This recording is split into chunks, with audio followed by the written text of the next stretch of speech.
All right, welcome into a Monday edition of the Inside the Tigers podcast. I'm Harrison Valentine. Glad you're with us. Today we're lucky enough to be joined by Matt Moscona of 104.5 ESPN Baton Rouge. Matt, thanks for joining us. My pleasure, man. Thanks for having me. So it's been just over a week since LSU fell in the Sweet 16 to Michigan State, 63-80. Before we talk football and baseball, I wanted to get your thoughts on what we saw in D.C. For me, if LSU's going to lose, that for me was the way to do it. Low stress. I don't know if my heart could have handled another last-second loss. But you never really had a sense that LSU was in this game from the start. They had that one run in the beginning of the second half that was quickly countered by Sparty. What were your overall impressions from the game there? I had one overall impression, but I'll tell you after I hear your thoughts. Yeah, when the game started 8-0, it was kind of it. It felt like it. They did make the run to get it within 4, but then an 11-0 run just like that back to 15, and you felt like it was never really a game. I was surprised. Yeah, LSU all season, man, they only got run one time, and that was in Orlando back in November against Oklahoma State, where they just punted the game after they blew the game against Florida State.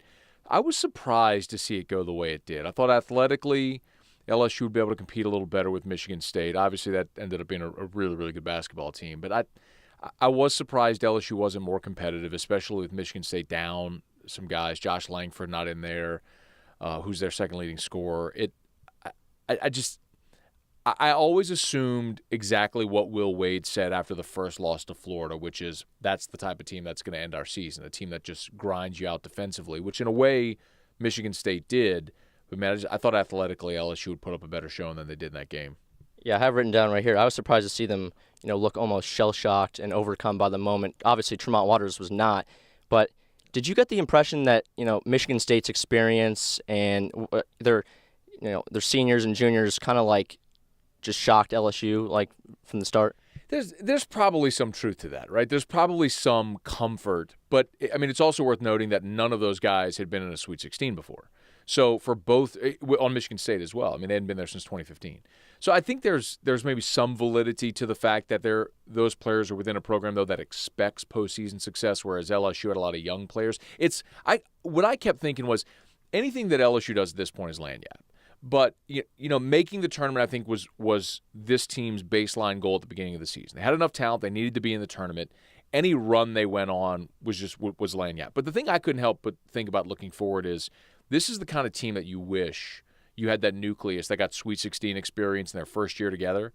They come back the next year, and then maybe you're talking about a title contender, or maybe the next year as juniors. And that's what college basketball fans 30 years ago were treated to when you were in the heyday of college basketball.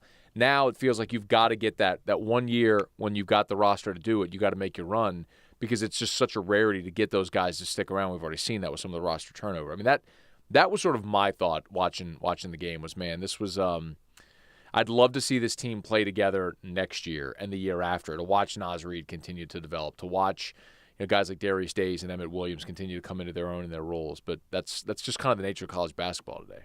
Yeah, now with the season officially behind us, Naz Reid declared for the NBA draft on Wednesday. Obviously, with his size and athleticism, we can both agree that he's going to shoot up draft boards when scouts get to look at him. But I want to get your take on your thoughts on how LSU used Naz on the block this season, because for a guy on 6'10", 250 pounds, he did shoot a lot of threes. What's your take on how LSU used him down low this season? I thought his progression, he took a lot of criticism this year, but I thought Naz's progression was one of the coolest things to watch this year. Because if you go back and watch the games, the first say 2-3 weeks of the season, he was a front-facing, basket-facing stretch forward. He was shooting about 6 threes a game in the early going. I think very quickly they realized, hey, big fella, we need you to go play with your foot on the block back to the basket and posterize some guys that can't handle at this level, guys that are 6'10", 250. Now, Naz, he stepped away from the basket, and I'm okay with that. I mean, he shot a high enough percentage from three where if Naz is going to take a 1 3-point attempt per half just to make you respect it, maybe create some space, I'm cool with it. But the fact that he has a similar story to Anthony Davis, right, where he was a guard that grew into his body and all of a sudden he's 6'10" with some handle, it's like that's a rare find. And so for him at this level in the SEC to develop his game to where he could become a double-double guy every night in the SEC playing on the low block, I thought was super fun to watch. I mean, I don't think there's any doubt. I know a lot of fans say he's not a finished product. He should come back. Of course he's not a finished product. He's 19 years old. The kid's a freshman in college. But look at the development he made from the day he stepped on campus to the day he declared. And you could see, man, 6'10", 250, carved out of stone. He's got good handles. He can step back and shoot. His low post game developed throughout the course of this year. He's got a great attitude. I mean, a lot of times one and done guys check out, man. Like a lot of times you see those guys that just they're disinterested. They're spending their 6 months on a college campus and then they're gone to the draft. Naz was engaged, man. He was the biggest cheerleader on the bench. He'd dive after loose balls. I mean, I respect so much what he did this year, man. He was a pleasure to watch. Yeah, were you surprised to see Skyler declare as well? I know he's not signing with an agent, but I would have thought Emmett would be the first one to declare before him.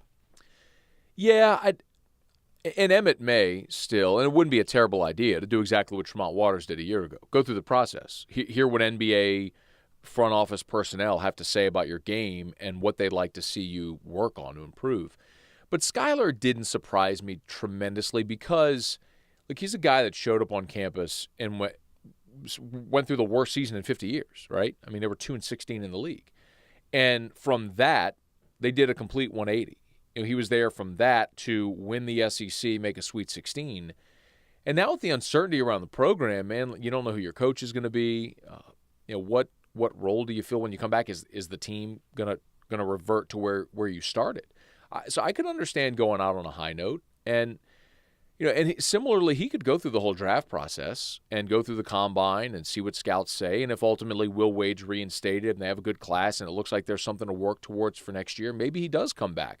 We know that his ambition is to be a doctor. He's a 4.0 student. I mean, he's a guy who probably could benefit from coming back and finishing his undergraduate degree and then go trying his hand at pro basketball. But similarly, if this is the time he wants to go do it and make that run, kind of like what Matt Mauck did in football. It's been 15 years now, but Mauck could have stayed at LSU, played another year. He went pro, played in the NFL for a few years, Nashville, Denver, finished, went to dental school. Now he's a dentist. I mean, Skyler could follow that path as well. But when you're a guy like Skyler and you got that many options ahead of you, both athletically and academically, and what your profession is going to be, you almost can't lose, man. So you pull for a guy like that. All right, so we're going to move on to some football talk. The spring game was Saturday. LSU seems to love what they're getting from new passing game coordinator Joe Brady. Ed Orgeron made a big statement saying this is finally the offense he's been wanting. What kind of changes do you see the LSU offense having in Brady's first year? It's the same comment Ed Orgeron made when he was hired. It's the same comment he made when Matt Canada came in, and it's the same comment he made last year when they introduced. I have that written down here. So that's not new. So for me, I think it's fair to have a healthy skepticism, right? And I don't doubt at all that Ed wants to be a little more multiple, right? I mean, I think anybody who watches what LSU's offense has been and the struggles they've had, namely against Alabama, you've got to be more multiple. You've got to be willing to inject some spread concepts into what you're doing, some hurry up, no huddle. I mean, modern football concepts. So I don't have any doubt that they're working on that.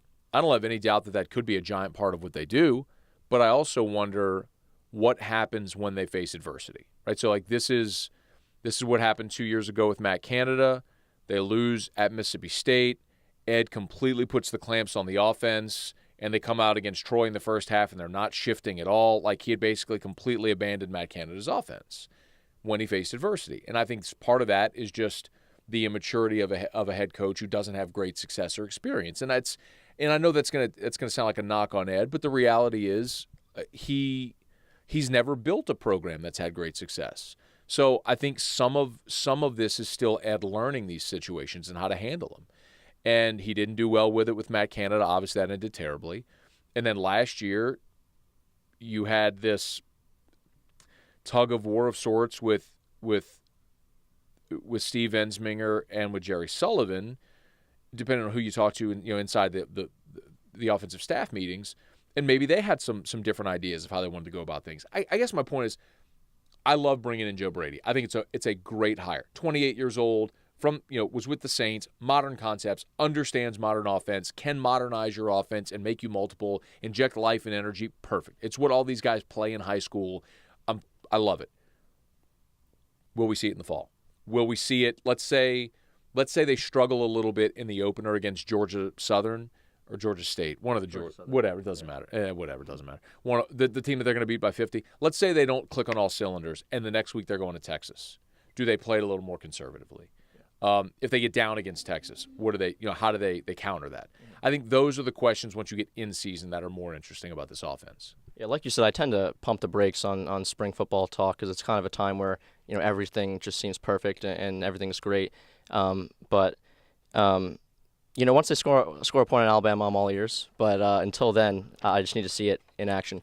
If we look at the season coming up, who are some names that you feel are going to break out, whether it's Jacoby Stevens on defense, Jamar Chase on offense, maybe Derek Stingley on defense? Do you have anyone in mind that you're pretty confident is going to make a name for himself in 2019? Offensively, I guess I look at, who are you missing? Like, who leaves that you have to replace that production? Where's there a natural spot for somebody to step up? So I think you look at running back, for example. So Nick Brissett was a 1,000-yard rusher. Somebody has to take the lion's share of the carries this year, just like Brissett did last year. So Brissett was a pretty obvious choice as a guy that was going to get that opportunity. He made the most of it. So I think Clyde Edwards-Helaire is a guy that is going to have an opportunity to be a 1,000-yard rusher, just like Brissett did this past year. That's the guy I would say primarily, but not only as a rusher, but also as a receiver out of the backfield. You saw in the spring game, first play, they threw him a flare pass out of the backfield, and Clyde's a really good pass catcher. So that offensively, I would say Clyde. I mean, the receivers I think are an obvious one, but you can see the talent there with guys like Marshall and with Chase, and I think they'll continue to grow and develop. Defensively, maybe it's a cop-out, man, but we still haven't gotten to see K'Lavon Chaisson have a full year, right? I mean, we saw him, in spots backing up Arden Key as a freshman, and then last year he was the hype train, and then he gets hurt against Miami. So can Chaisson be that guy that's a double-digit sack guy this year that becomes the guy who's in the running for all the national awards and then jumps to the NFL draft? I think he's probably the guy that if you're asking, okay, who is a guy that nobody nationally knows that has the best chance of becoming a household name at the end of the year, I think it's Chaisson. And then as we sit here on April 8th, coming off a big series win versus Texas A&M, how are you feeling about where this LSU baseball team is right now, sitting at 8-4 in the SEC? How much confidence do you have in them to make a late run into June? I've said all along I think this team will be in Omaha, and if they're not in Omaha, it's a major upset. They have every piece that you want. I understand that some of the offense in the bottom third of the order has been a big challenge. And I don't think there's any dismissing that. But when you look at what they've been able to do to this point, if your goal is get to 20-10 in conference, if you're 20-10 in conference, you're going to be a national seed, which means the road to Omaha goes through the box. It's just a rarity that some team is going to come into Alec Box Stadium and win a regional or a super regional. It's happened, but it's a rarity. So if that's the case, then you get to Omaha, and then you just try your hand in an 8-team tournament and see if you can win it. But where they are right now, you have to love Hess, Henry, Walker as your rotation.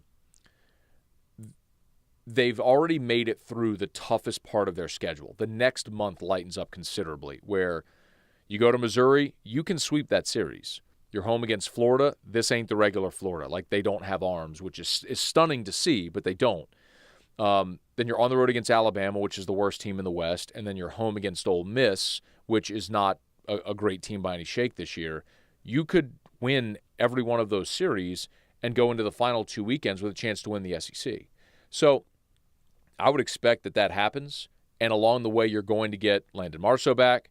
You're likely going to get something out of Jaden Hill. Chase Costello should return this week. You're very likely going to get back Nick Storrs at some point in some role. Daniel Cabrera didn't even play this weekend, and you still took 2 out of 3 from Texas A&M. You're going to get Gavin Dugas back. My point is, they're 8-4. They're pacing for 20-10, and they've done it with a roster that is void of a lot of talented guys that have been injured. Like, they're only going to get better. And Maneri's thing is always be better in March than you were in February, better in April than you were in March, better in May than you were in April, better in June than you were in May. And right now, it's inarguable that's the way that their curve is going right now, just like a typical Maneri team. Yeah, like you've been saying for a while, this team is too talented not to put it together. And I think that Mississippi State series last weekend can be seen as the series that kind of propels this team into a run. late in June. And hopefully when we're in Omaha, I think we look back at this series in Starkville and say that was the turning point of the season. Quickly before we go, you look at LSU football finishing number 6 in the country. You look at basketball winning the SEC and going to the Sweet 16. Baseball preseason number 1. Softball best start in program history. Gym going to NCAA Nationals. Can you remember a better LSU sports year than this? Yeah. I guess it depends on if you look at academic year or calendar year, right? So like 07 and 06, you had this run where everyone in these parts looked at that as like the best era. You had the women on their run of 5 straight Final Fours. The men went to the Final Four in 06. Of course, the next year, the football team won the Sugar Bowl, and then the national championship the following season. Softball was in Oklahoma City that year as well in the Women's College World Series. That was the run I would say that most people would say comparably was it. The one downside is that's when baseball lulled. That was when baseball lulled and Smoke Laval got fired and Maneri came in year 1 and then missed postseason in 07. But around these parts, that was the conversation had then. That was probably the best calendar year for LSU sports in the history of the athletic program. This one rivals it, and it took football having that uptick and winning a major bowl game. Baseball has to finish strong, and if they do, and if softball does as well, I think you'll look at this academic year, the 18-19 academic year as probably the best athletic year in an academic calendar LSU's ever had.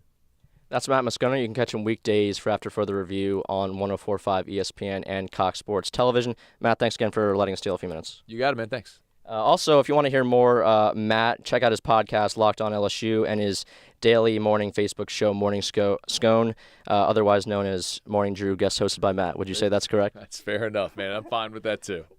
Thanks for joining us. This has been the Inside the Tigers podcast, keeping our eyes on the Tigers 24/7.